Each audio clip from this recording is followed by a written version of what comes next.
Hi, I'm Malcolm Porter. I'm a consultant for the CMA's Public Policy and Political Action Committee. And in this update, I'd like to talk about three general areas of interest. First is to make sure that CMA members know of upcoming activities and that you are invited as a CMA member to attend any and all of those activities. Secondly, to give a brief update on a few key items that are going on in the Ohio General Assembly. And third, to talk a little bit about 2020 as an election year and some of the political activity as it relates to areas that the CMA is working on. First, related to our Public Policy Committee. Our next committee meeting is on Thursday, March 19th at 6 p.m. at the CMA's offices on Dublin Road. At this meeting, we'll be reviewing status of legislation, talk about any potential next steps, and spend time to identify if there are any new issues that the CMA or individual physicians would like to get on the radar in the program of the Public Policy Committee.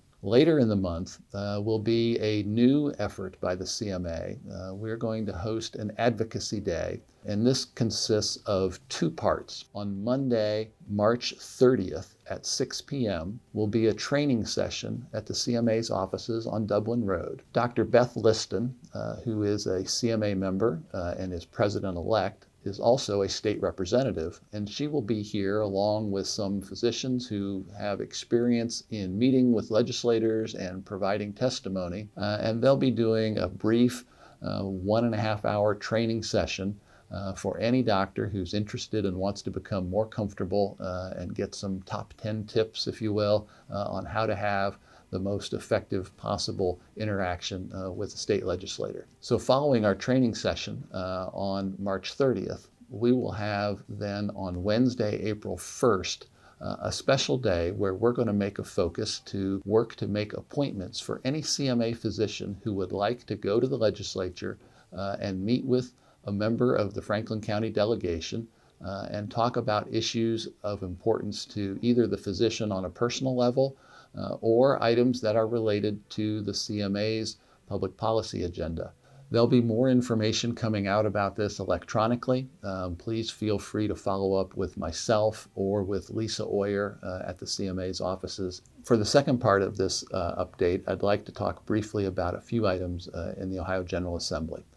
As it is an election year, the legislature is not in session and having committee meetings as often as they would in non-election years, but there has been some activity and items that are worth bringing you up to date on. The first to talk about is the CRNA bill having to do with scope of practice and the fact that this is an issue that's been around for a number of general assemblies.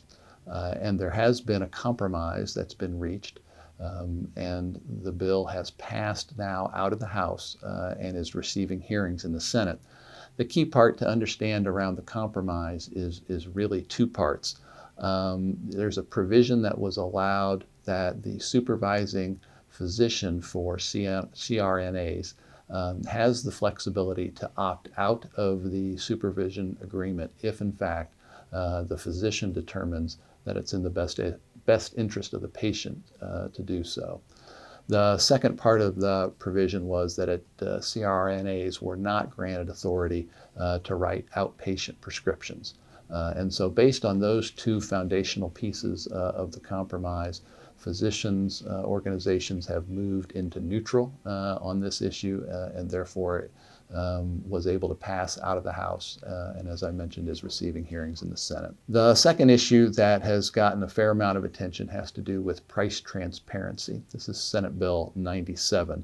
There has been a workable agreement come to by the Hospital Association as well as all of the major physician groups. And the bill is receiving hearings right now going forward in hopes that that will be able to be the final result is the compromise that was put together. The bill is passed to the Senate and is just now beginning to receive hearings in the House Health Committee. There are a few bills that are receiving hearings, but at this point in time, there's no path for them going forward. Bills that we've been working on and will continue to remain involved in APRN's Independent Practice Authority is one of those bills. Psychologists are interested to expand their scope and gain prescriptive authority, and there is no agreement on how that might work. Mental health parity is receiving hearings and getting some significant pushback from the employer and insurance community. And then surprise billings remain to be, those are topics that are receiving consideration, having hearings, active meetings, but again, no path going forward. I will mention on surprise billings, there is common ground amongst all the parties that we want patients to be removed from the middle of the process. The question becomes, what's the resolution mechanism for determining the outcome of disputes when providers and payers can't agree on the amount of the bill. One final issue that I would like to mention is around prior authorization. Thank you to many of you who took the time to respond to the survey that was sent out through the CMA that OSMA was a part of. We'll be following back up with results of that survey later this year and being a part of a coalition of physician organizations looking at whether or not changes either in state law or in regulations at the Ohio Department of Insurance would be appropriate next steps as we look to trying to improve the prior auth process in Ohio. There are lots of other issues that are out there, but because of the limited time in the legislature are not getting the same kind of attention. If you have a particular item that you're wondering about, please feel free to contact me.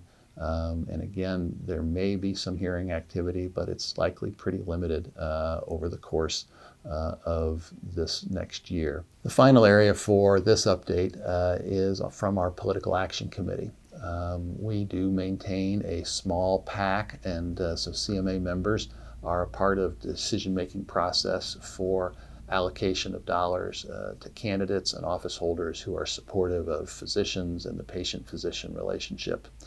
Because it is an election year, this will also be a big year for us to do interviews and make recommendations for all Central Ohio elected officials in the United States House of Representatives, the Ohio Senate, and the Ohio House of Representatives.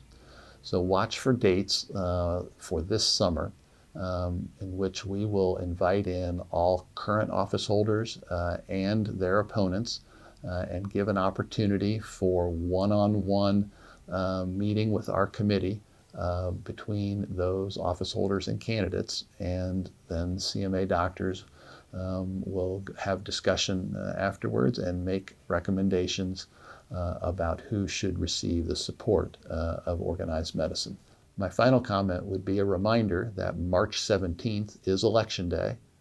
In my world, one of the popular phrases is decisions are made by those who show up. Please don't forget not only for yourself, but your family, your friends, your work colleagues to vote either absentee prior to March 17th or on Election Day itself, March 17th, for the candidate of your choice. Thank you.